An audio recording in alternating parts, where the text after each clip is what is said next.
ಆತ್ಮೀಯ H16 news ಅರ್ಥಾತ್ ಹೇ ಸೀತಾರಾಮಗೆ ಸ್ವಾಗತ. ನಾನು ನಿಮ್ಮ MI ಅಥವಾ ಮಲ್ಲಪ್ಪ ಜೋತಾವಾರ್. ಆದ್ಮೇಲೆ ಈಗ ತಾವು ದಿನ ಸುದ್ದಿಗಳನ್ನ ಅದರ ಜೊತೆಗೆ ವಿಶೇಷತೆಗಳನ್ನ ನೋಡ್ತಾ ಹೋಗಿ ವಿಶೇಷ ಈ ಮೊದಲನೇ ಸುದ್ದಿಯನ್ನು ನೋಡಿ.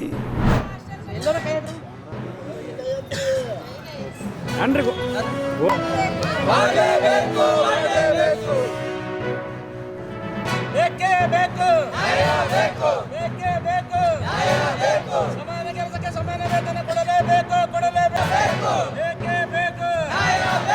ತಿಂಗಳಿಗೊಂದು ರಜೆ ಕೊಡಲೇಬೇಕು.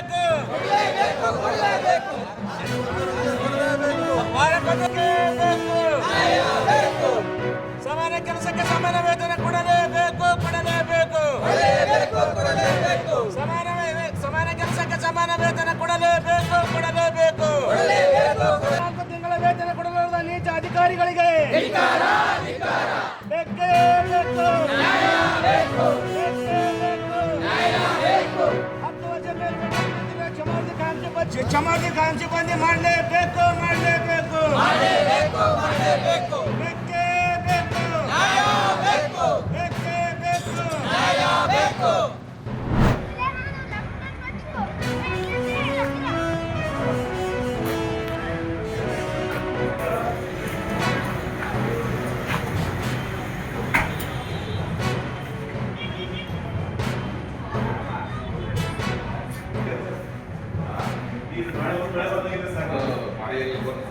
ಮಳೆ ಬರಲ್ಲ, ಇದು ಎರಡನೇ ಕಾಲಿಗೆ ಬೇಸಿಗೆ.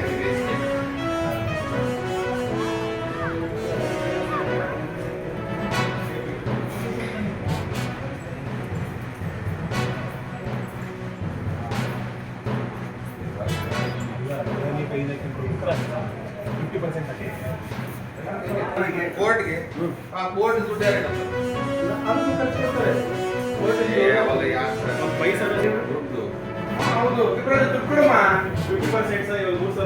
ಮಾತ್ರ ಅವರು 600 ಅಷ್ಟಂತು ಅವ್ರು 145 ಹಾಕಿಲ್ಲ. ನಮಗೆ ಬರೀ ನಮ್ಗೆ 113.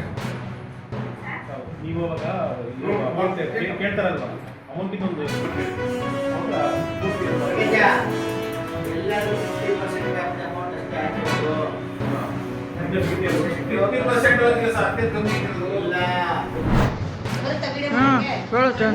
ಸಮಸ್ಯೆ ಏನಿಲ್ಲ. ರೂಪಾಯಿ ಇಲ್ಲ ಅಂದ್ರೆ ಹೇಳಿದ್ರೆ ಗಲಾಟೆ ಮಾಡ್ತಾರೆ. ಮನೆ ಅಡುಗೆ ಭಟ್ರು ಗಲಾಟೆ ಮಾಡಿದ್ದಾರೆ. ಹುಡುಗ ಹುಟ್ಟಿಲ್ಲ ಅಂತ ಕೇಳಿದ್ದಾರೆ. ಅದಕ್ಕೆ ಅವರು ಏಕವಚನದಲ್ಲಿ ಮಾತಾಡಿದ್ದಾರೆ. ರೂಪಾಯಿ ಇಲ್ಲ, ನೈಟು ಉಪಾಯ ಆಗಿದ್ದಿಲ್ಲ, ಆದರೂ ಡೈಲಿ ಏನು ಗಲಾಟೆ ಮಾಡೋದು ಅಂತ ನಾವು ಅಷ್ಟೇ. ಅದೇ ಇದೆ ಸಮಸ್ಯೆ. ಏನು ಸಮಸ್ಯೆ ಇಲ್ಲ. ಊಟದಲ್ಲಿ ಏನು ನೀಟ್ನೆಸ್ ಮಾಡ್ತಿಲ್ಲ,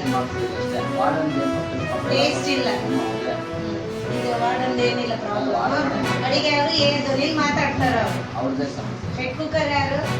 ಅವರು ಕೃಷ್ಣಮೂರ್ತಿ ಅಂತ ಅವರು ಮತ್ತೆ ಅವ್ರ ಬಗ್ಗೆ ಇವ್ರು ಮಾಡ್ತಿದ್ದಾರೆ. ಅವ್ರಿಂದ ಚೆನ್ನಾಗಿರ್ತಿತ್ತ ಊಟ? ಚೆನ್ನಾಗಿರ್ತದೆ. ಇವಣ್ಣ ಬಂದಾಗಿಂದ ಹಂಗಾಗಿರೋದು. ಹಂಗೆ ಮಾಡ್ತಾ ಇದ್ದಾರೆ ಅಷ್ಟೇ. ಹೇಳಿದ್ರೆ ಅವರು ರೆಸ್ಪಾನ್ಸ್ ಮಾಡ್ತಿಲ್ಲ. ನಾವು ಅಂತ ಹೇಳ್ತೀವಿ, ಅದನ್ನೇ ಮಾಡೋದು. ಸರಿಪಡಿಸ್ಕೊಂತಿಲ್ಲ. ಇಲ್ಲ. ಈಗ ನಿಮಗೆ ನಾನು ನಂಬರ್ ಕೊಟ್ಟಿದ್ದೀವಿ. ಇದೇ ಥರ ಆದರೆ ನೀವು ಯಾವ ಟೈಮಿಗಾಗಲಿ ನನಗೆ ಕಾಲ್ ಮಾಡಿ. ನಿಮ್ಗೆ ಯಾವುದೇ ರೀತಿ ಪ್ರಾಬ್ಲಮ್ ಆದರೂ ನಮಗೆ ಕಾಲ್ ಮಾಡೋದು. ನಾನು ಏನೈತೆ ನಿಮಗೆ ಹೆಲ್ಪ್ ಮಾಡ್ತೀನಿ. ಇವಾಗ ಅವ್ರಿಗೆ ಕ್ಲಾಸ್ ಕೊಟ್ಟಿದ್ದೀನಿ ಸರಿಯಾಗಿ. ಮುಂದೆ ಇದೇ ರೀತಿ ಅಡಿಗೆ ಸರಿಪಡಿಸ್ಕೊಂಡಿಲ್ಲ ಅಂದರೆ ಬಿಡ್ತೀನಿ, ಎಲ್ಲ ನ್ಯೂಸಿಗೆ ಹೋಗಿ. ನಮ್ಮ ಮಕ್ಕಳು ಅಂತ ತಿಳ್ಕೊಂಡು ಊಟ ನೀಟ್ನೆಸ್ ಮಾಡೋಕ್ಕೆ ಅವ್ರಿಗೆ ಏನು ಪ್ರಾಬ್ಲಮ್ಮು ಅಂತ. ಅದೇ ಪ್ರಾಬ್ಲಮ್ ಅಷ್ಟೇ. ಆಯ್ತಪ್ಪ, ಇದನ್ನೇನ ನನಗೆ ಇವಾಗ ಹೇಳಿ ಅವ್ರಿಗೆ ಬಿಲ್ ಮಾಡೋಗ್ತೀನಿ. ಮುಂದೆ ಇದೇ ಪ್ರಾಬ್ಲಮ್ ಆದ್ರೆ ನಿಮ್ಮ ಹತ್ರ ಫೋನ್ ನಂಬರ್ ಇದೆಯಲ್ಲ, ನಂಬರ್ಗೆ ಕಾಲ್ ಮಾಡಿ, ನಾನು ಸರಿಪಡಿಸ್ತೀನಿ. ಸರಿನಾ? ಕಟ್ ಮಾಡಿ.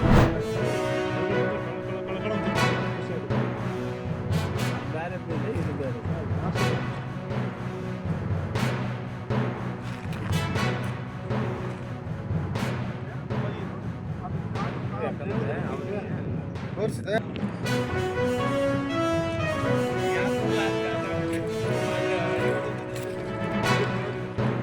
ಅಲ್ಲಿ ಚೆನ್ನಾಗೈತೆ ಅಂತ ಹೇಳಿದ್ರು. ಈಗ ಇದೇ ಥರ ಕರ್ಕೊಂಬಂದಿದ್ವಿ ಇಲ್ಲಿಗೆ. ಈ ಘಾಟಕ್ಕೆ ಎಲ್ಲ ಇದಕ್ಕೋಸ್ಕರ ಎಲ್ಲ ಉಳುಮೆ ಮಾಡಿದ್ದಾರೆ ಈಗ. ಸರಿ ಸರ್, ಈಗ ಇಲ್ಲಿ ನೋಡಲಿ, ಈಗ ಬರೀ ಸೇವೆ ಮಾಡ್ತಾರಾ? ಮಾಡೋಕ್ಕಾಗುತ್ತಾ? ಮಾಡೋಕ್ಕಾಗಲ್ಲ. ಅವ್ರು ನೋಡಿದರೆ ಚೆನ್ನಾಗೈತೆ ಅಂತ ಅವ್ರು ಹೇಳ್ತಾರೆ. ಅವ್ರು ಎಷ್ಟೇ ಹೇಳಿದ್ರು ಹೇಳ್ಬೋದು. ಹೇಳ್ದಂಥದ್ದು ನಮ್ಗೆ ಆಗಲ್ಲ. ನಮಗೆ ಗೊತ್ತಿರುತ್ತೆ ಬೆಳೆಯಂಥವ್ರಿಗೆ, ನಮ್ಮ ರೈತರಿಗೆ ಗೊತ್ತಿರುತ್ತೆ. Recently appointed Karnataka's Home Minister Priyank Kharge has been constantly speaking about RSS and he is asking questions about an organization which is celebrated 100 years of its formation. I think he is only trying to prove to his bosses in Delhi, especially Rahul Gandhi. He thinks by targeting RSS, he can go to the next level. I think he's already achieved what he wanted to achieve, because previously he spoke about this. He tried to stop the Pathasanchalan of RSS in his own constituency. The court gave permission, and it was a shame on his face that he tried to block the Pathasanchalan of RSS in China. ತಾವೆಲ್ಲ ಇಲ್ಲಿವರೆಗೆ ಸುದ್ದಿಗಳನ್ನು ನೋಡಿದಿರಿ, ಜೊತೆಗೆ ವಿಶೇಷ ಘಟನೆಗಳನ್ನು ಸಹ ನೋಡಿದಿರಿ. ಅದು ನಿಮ್ಗೆ ಏನು ಅನ್ನಿಸ್ತು? ನಿಮಗೆ ಲೈಕ್ ಮಾಡಿರಿ, ಶೇರ್ ಮಾಡಿರಿ, ಕಾಮೆಂಟ್ ಮಾಡಿರಿ, ಜೊತೆಗೆ ಸಬ್ಸ್ಕ್ರೈಬ್ ನಿಲ್ಲಿಸ್ಬೇಡ್ರಿ. H16 ನ್ಯೂಸ್ ಅರ್ಥಾತ್ ಈ ಸಿದ್ದರಾಮಯ್ಯ ಸತ್ಯದ ಕೈಗನ್ನಡಿ ವಂದನೆಗಳು.